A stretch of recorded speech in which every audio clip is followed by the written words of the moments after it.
European colonization in Asia. Remember, the first to arrive are the Portuguese in the 1400s, and they pretty much have a monopoly. They have a huge head start. It isn't until the 16 and 1700s that we see other European powers arrive in Asia.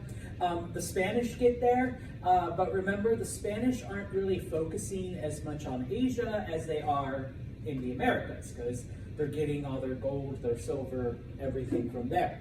Okay, now the big ones, okay, let's look at each individually. The big ones that really begin to invest in Asia are the Dutch. Okay, just like the English, the Dutch didn't just send out whatever. They formed what they call trading companies, and we talked about how some of these companies basically you get investors, you use their money to finance the voyages, to buy ships, to hire people, okay? And so the company, all right, they get an exclusive contract from the government. The government agrees to protect them, use the Navy, the Army, and in return, you know, they give a cut to the government. And in this case, it was known as the Dutch East India Company, okay? And it was formed in 1602, all right? Within less than 20 years, the Dutch had arrived in Asia, okay? They had over 257 ships, which is a lot, okay? So they were really able to raise all kinds of money, okay? And of course, everything that you can think of that came out of Asia, spices, coffee, tea, cloves, cinnamon, nutmeg, whatever, okay, was being brought to Europe, and the Dutch were making all kinds of money, okay? Now, one of the things that the Dutch did, all right, that was different from the Portuguese and the Spanish, because remember, the Portuguese would come, they'd set up a trading outpost, and then they would exchange goods with the locals, okay? The Dutch, on the other hand, okay, what they would do is they would find an area, and they would basically, like, examine what they were growing or what they were doing, and say, we want this, okay? So they would get rid of the local population, either forcing them out or outright killing them, and then bringing in Dutch farmers, okay, to work those crops. And basically, the Dutch controlled everything. They controlled the growing process, they controlled the transportation, and then when you get back to Europe, they controlled the sales. So they basically had a full monopoly on everything. Unlike the Portuguese and the Spanish, who would go, they would negotiate with the local, that's Angelina, okay, and then we buy, we sell, whatever. Whereas the Dutch would be like, okay, unalive her, and then now we're going to work the area, okay? One example, in 1619 on the island of Jakarta, okay, the Dutch arrive and they find that, you know, this place is awesome. It's got great weather, it's beautiful, and you can grow almost anything. Okay, and so what the Dutch did was they literally killed the entire population of this island, okay, brought in Dutch farmers and of course slaves, because can't make the Dutch do all the work, all right? And one other thing that they did is they would pick one crop and only grow that, whereas before the natives had grown different things. And so Jakarta became the world's source for nutmeg. Okay, if you've never had nutmeg, if you have a pumpkin spice latte, it's in there. All right, it's what makes it tasty. It's not the pumpkin, it's the nutmeg. All right, so yes, it does give yummy flavor to all kinds of things. All right, and so basically this is how the Dutch operated in a lot of the areas that they went into. Okay, looking at the Ottomans, all right, because remember, before Christopher Columbus, before the Portuguese went around Africa, if you wanted anything from the East, it went through the Ottomans, all right? Because they basically controlled everything, all right? Well, number one, Europeans now have a way around them. Okay, if you're the Spanish, you go to the Americas and you're bringing back stuff from there. You're bringing gold and silver, and remember, the Spanish are going from Mexico across the Pacific to the Philippines, and from the Philippines they're getting all of these Asian goods. If you're the Portuguese, you're going around Africa. Same thing with the Dutch. Okay, so they're losing business, number one. Number two, remember, we do have a mini ice age that starts in the late 1500s and lasts until the middle of the 1800s. Okay, the worst of it was during the 1600s. Okay, it got the world's temperatures got so cold that the water, all right, around Istanbul actually froze, all right? And I promise I'll come back, but I do need to show you this, okay? Originally, Constantinople, all right, was located here. This is Europe, this is Asia, okay? After the Ottomans conquered it and changed its name to Istanbul, okay, the city grew onto both sides, all right? And today, if you go to Istanbul today, like part of it's over here and part of it's over here. It's like one of those cities, half of it's in Asia, half of it's in Europe, okay? And usually you cross over on various bridges, but during this time, because this water froze, people could walk across, okay? That's how cold the world temperatures got, okay, number one. So what does this mean if it's that cold that far south? Well, obviously you're not harvesting as much food. Your growing season is shorter. Your crops aren't growing as well. And so less food equals famine. So people are starving to death, okay?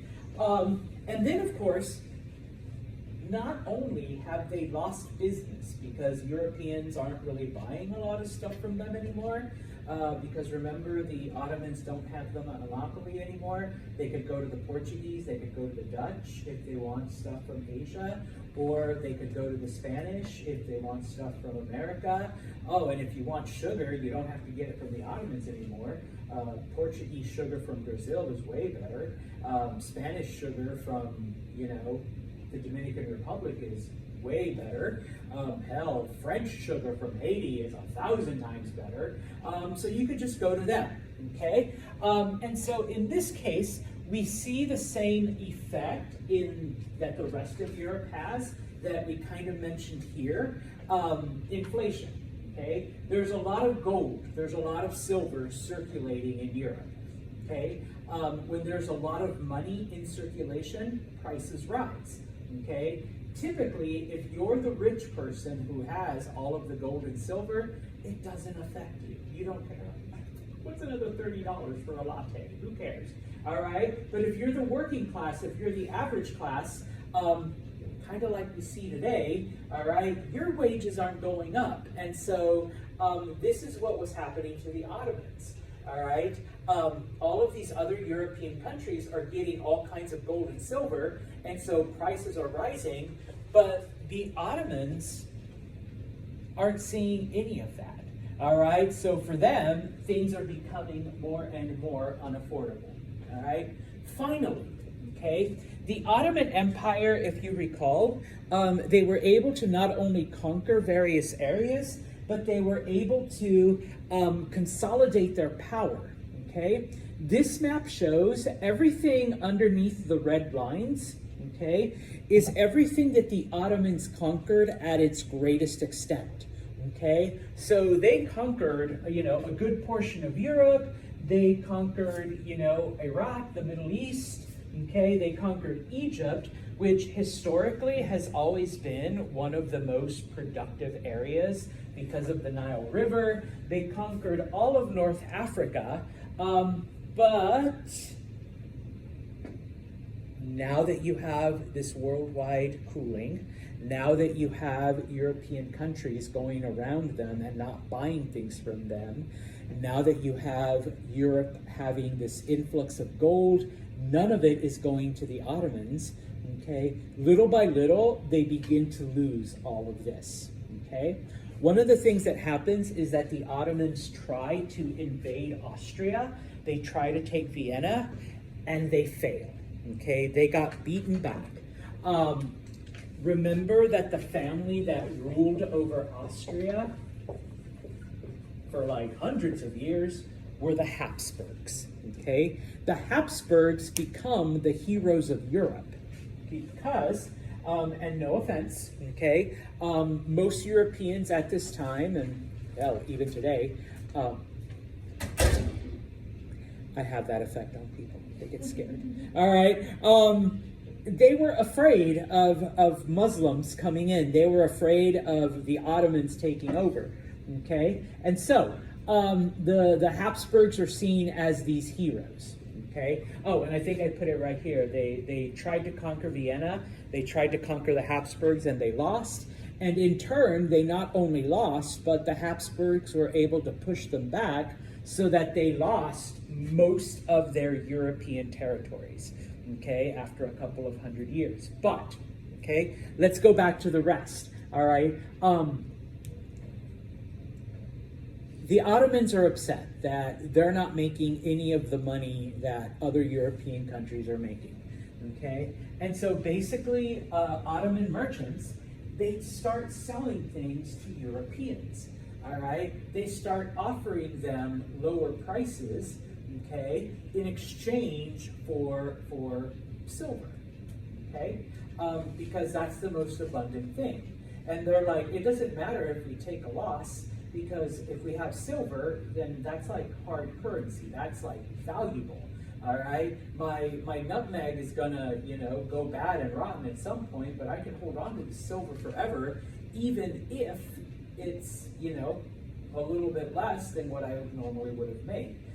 Something is better than nothing, okay? Now, because they're doing it illegally and they're doing it without the knowledge of the government, many of these merchants are not paying taxes, okay? And so little by little, the Ottoman government is losing control, okay?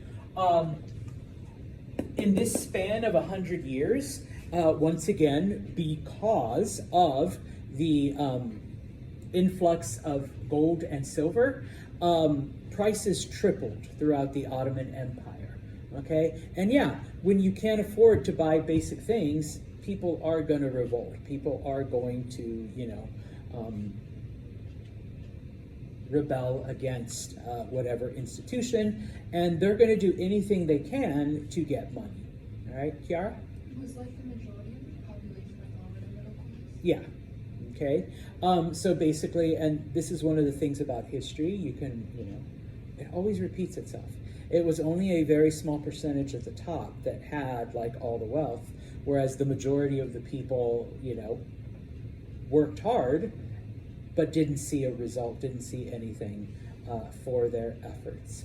And not to, preach too much, but like today we do see, corporations making record profits, all right? But at the same time, I was reading something yesterday, since 2021, like prices for normal goods have almost tripled, all right? And it's kind of like, okay, my salary hasn't tripled, all right? And I'm not seeing any of these corporate profits. Granted, I work for MV, it's not a corporation. But I'm not seeing any of that. So who's making all of this money? And yeah, it's the CEOs, it's like all of that. And so, the rest of us, and okay, I'm stupid. All right, I like those little mini pies from Walmart. And I can still remember when they were 50 cents. Okay, I bought some on Monday. They're 84 cents now. Okay, so they've gone up at least a little over 50%. Okay, in price, and I'm just like, what the, I know I'm not making 50% more on my salary. I know I'm not. I get paid on Friday, and I know it's not going to be 50% higher. So why are the prices going up at least 50%?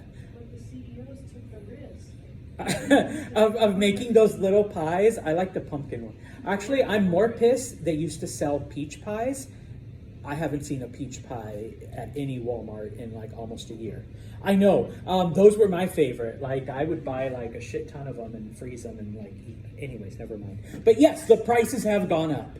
All right. And I mean, you guys might be like, oh, no, my mom buys all the grocery. Yeah, go out and buy stuff on your own, and you'll notice it's like, wait a minute, this was like $1.50 a year ago, and now it's like $2.50. Like it's gone up. Yeah, Kiara's like, preach, brother, preach. Yes, I know. All right. So yes, this is what happened.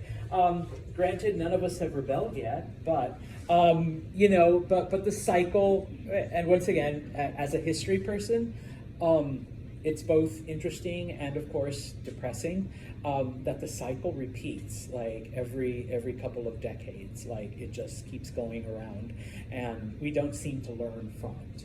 Okay, now, okay, so this is happening to the Ottomans. All right, there is another group of Muslims known as the Mamluks. And they're the majority in Egypt. And so they begin to rebel as well, okay? As I said, Egypt has been, for thousands of years, the most prosperous area because of the Nile River. And so in this case, it is the most prosperous part of the Ottoman Empire. When they lose Egypt, they lose a lot. Okay, not just a source of food, which is really important right now that we're going through a mini ice age and inflation and prices are higher, but also, you know, access to trade and you know, all of this other stuff. Okay, now the Ottoman government is able to make some financial changes, and so inflation is kind of stopped. So you know, a little rebellion tends to do that, okay, to people, but the Ottomans are never the same, okay? They will slowly lose power, they will slowly lose power until 1918, okay, when the Ottomans finally collapse. Well, I mean, they're still around for another 400 years, but they're not as powerful as they were, okay? Looking at India. All right, we're going to move in another direction, okay? Just FYI, it isn't until the British come in that India becomes united, okay? This time is no exception, all right? Remember that around the 1500s, the Mughals take control of India, all right? Within 100 years, they control most of it, but not all of it, all right? That doesn't happen until the British. Okay, now, who are the Mughals? Just as a reminder, they are a group of Muslim people who came into India and took it over, all right? And they didn't, eventually they do blend in with the local culture, and so some textbooks refer to them as Muslim Indians. They are Indians who also practice Islam, okay? The majority of the Indian population is Hindu. Okay, so basically they're a minority, but they're the ones that are in charge.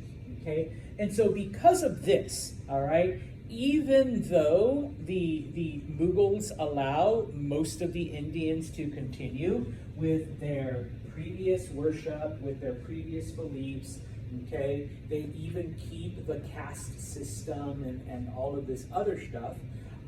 We do see some uprisings. We do see some rebellions. Okay, remember that Muslims allowed people to practice their own religion, you know, but what was the only thing they demanded? Yeah, they had to pay an extra tax, okay? We don't like taxes, all right? Even if it means that we get to practice our religion, we still don't like them, number one. Number two, okay, remember that when it comes to India, all right, all of their money, all of their wealth came from the fact that people were sailing on the Indian Ocean, okay? And, you know, they would come and they would buy spices and they would buy goods and, you know, they would leave and whatnot, okay? When it was under the Portuguese, you know, this relationship was pretty prosperous, all right? It kind of worked out for both sides. eventually the English arrive. Okay, now just like the Dutch, all right, it wasn't like the government that came, but it was a company that was authorized by the king. In this case, it was known as the East India Company. And the thing that they traded with the Indians was mostly in textiles. Okay, the Portuguese traded for everything. The English, they just wanted clothes, because what type of clothes are the Indians selling, making? That's China. Cotton, all right? The Indians were the first, you gotta go back thousands of years, to grow a crop that, like, literally you're not gonna eat, all right? You're gonna use it to make clothing, okay? Because before this time, especially the English, what kind of clothes did they wear? What was it made out of? Wool, okay? Wool's hot, it's itchy, it's gross, okay? Unless it's really nice wool, all right? But at this point in time, the English realized, hey, this cloth that these Indians are making is pretty awesome, all right? And while wool is great in the wintertime, you know, it gets pretty warm in England, sometimes in the summer. So you know, suddenly England is making all of these trades for cotton cloth, okay? Little by little, though, the Mughals begin to lose control because they don't want to operate under the rules that the government has set up, where you can only trade, you know, with certain people and in certain areas. Remember, the Portuguese set up their trading outposts in the city of Goa and the city of Bombay. Okay, outside of that, you know, you couldn't trade with the Portuguese, and it was the same thing with the English. The English set up trading outposts, and outside of that, you weren't supposed to trade with them. Okay, well, little by little, the people begin to be like, hey, English dude, you know, we'll sell you some stuff. Don't let the government know. Don't let the Mughals know. Maybe a little cheaper, you know, we won't pay taxes, you won't pay taxes, and, you know, you'll get a better deal, okay? In addition to that, we begin to see various rebellions because, you know, most of the people are Hindu. They don't want to be dominated by a Muslim government, all right? And of course, we do see theft. We do see, you know, other kinds of uprisings, okay? And so what eventually happens, okay, is that the local rulers take control. They have more power than the actual government, okay? And each of these local rulers negotiate with whichever European power is there, okay? Yeah, no, you don't have to go to Goa, all right, to buy and sell and trade, because the government is just going to take a cut and you're not going to get as good a... No, come to us, come to our little province over here. We'll negotiate with you. We'll sell you stuff a lot cheaper, okay? You won't have to pay any taxes to the Mughal government. And of course, all the profit stays in Kiara land over here, all right? And we won't tell the Mughal leadership of any of that, okay? And so, basically, yes, the Mughals are still in charge, and I use that in air quotes because even though they were there, okay, most of the smaller local governments and the city governments were making their own trades and were making their own contracts with the different European countries, okay? And so they established their own trade, they established their own networks, and if you know, government officials ever found out, usually they could just bribe them, all right? Like, all right, yeah, don't tell the king. All right, here's a little extra for you. And he's like, all right, yeah, I'll tell the king that, no, they're not trading with anyone. You know, I don't know why the Europeans aren't coming to the cities that we've designated. You know, I don't know where they're going. But, you know, in this case then, the local rulers then begin to get richer, and the central government begins to lose their control and begins to lose their power. All right? And so then just a map of the area, okay? And so little by little, the different European powers then begin to negotiate with the different locals in India, all right? We'll finish off today talking about China, all All right. Now, remember that China, okay, is under the rule of the Ming Dynasty. Okay. This was the family that had ruled for a couple hundred years. Okay. We get to the last emperor of the Mings, Emperor Zhu. Okay. By this point, remember that the Mings basically constructed the city of Beijing and they made it into their capital. Okay. Within the city of Beijing is a part called the Forbidden City, where the emperor and other important royalty lived, and the average common people weren't allowed to enter it, all right, because it was the exclusive domain of the emperor. Okay. Well, fast forward about 250 years, we get to Emperor Zhu, and literally, he has never left the Forbidden City. Okay, he has lived his entire life within, I don't know, an area no bigger than empty campus. Okay, I know, right? But he has no reason to go. He is the emperor. He has all of his wishes attended to. You know, people bring him his food, people bring him everything. In addition, he's got 3,000 women to choose from. They didn't go on like vacation. No, why? It's the most beautiful place. You've got a huge palace, and if you're the emperor, you got 3,000 women to choose from to, you know, do your guy thing. All right, so it's kind of like the only other men that were allowed to be around the emperor's women were about 20,000 eunuchs.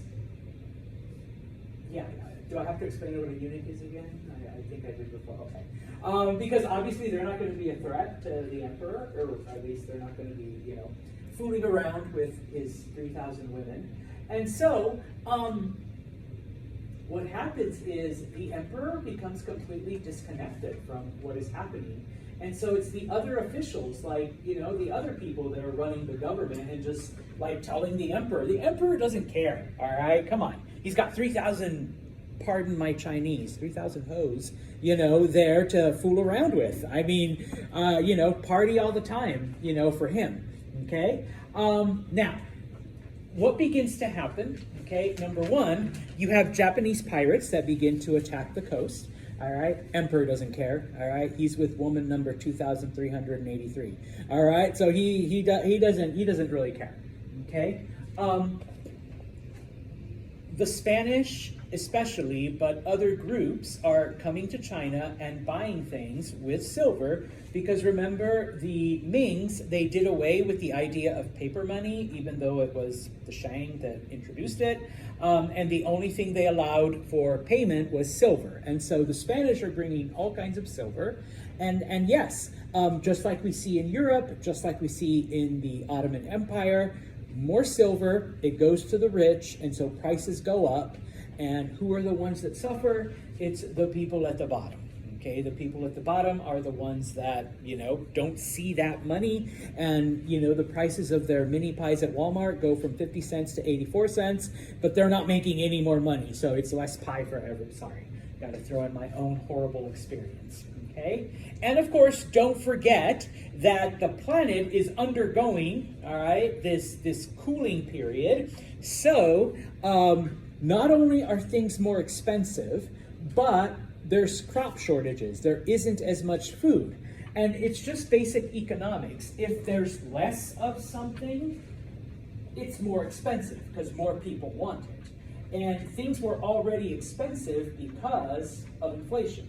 So now that there's shortages, okay, it costs even more, all right? And so yeah, the poor people are the ones that are suffering, okay? So what happens? We begin to see a breakdown of power. We begin to see various outlaw gangs, basically, warlords, begin to, you know, raid the countryside, attack the cities, try to take control of their local areas, okay?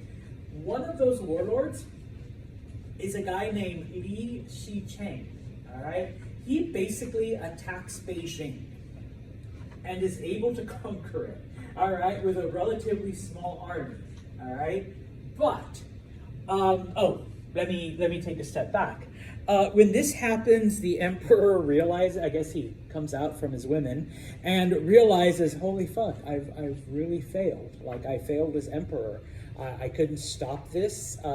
People are suffering, and the city's just been conquered. So he hangs himself. He commits suicide, in shame. Okay? And so this warlord who had led this army, he basically declares himself emperor. Okay? Now, the imperial army, okay, because they're kind of spread out throughout most of China, they don't know what to do. Our emperor just killed himself.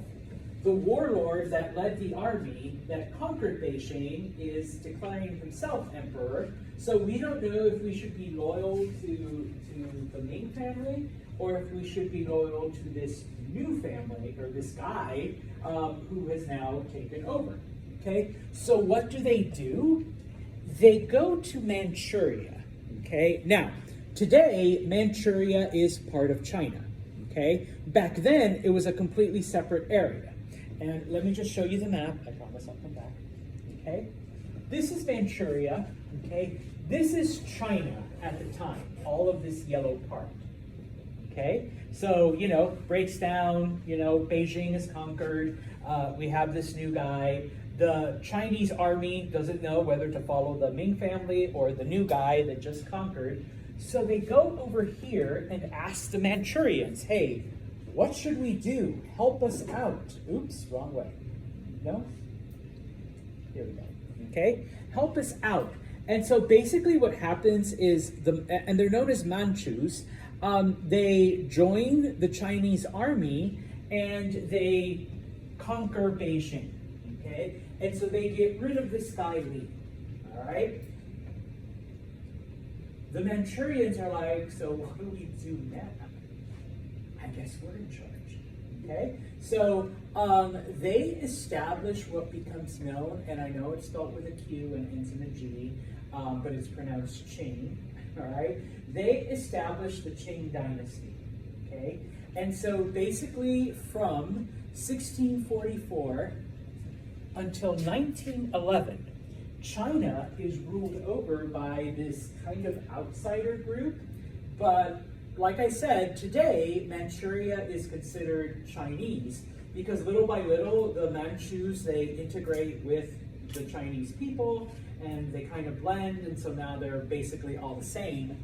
But this is the last dynasty. Okay, the Qing dynasty comes to an end in 1911, and basically what we think of today as China, okay, modern China, is all established under the Qing dynasty. The last emperor of China basically loses power in 1911, and then later on, when the Japanese take over, China becomes what we think of today. All right, so basically they're the last group.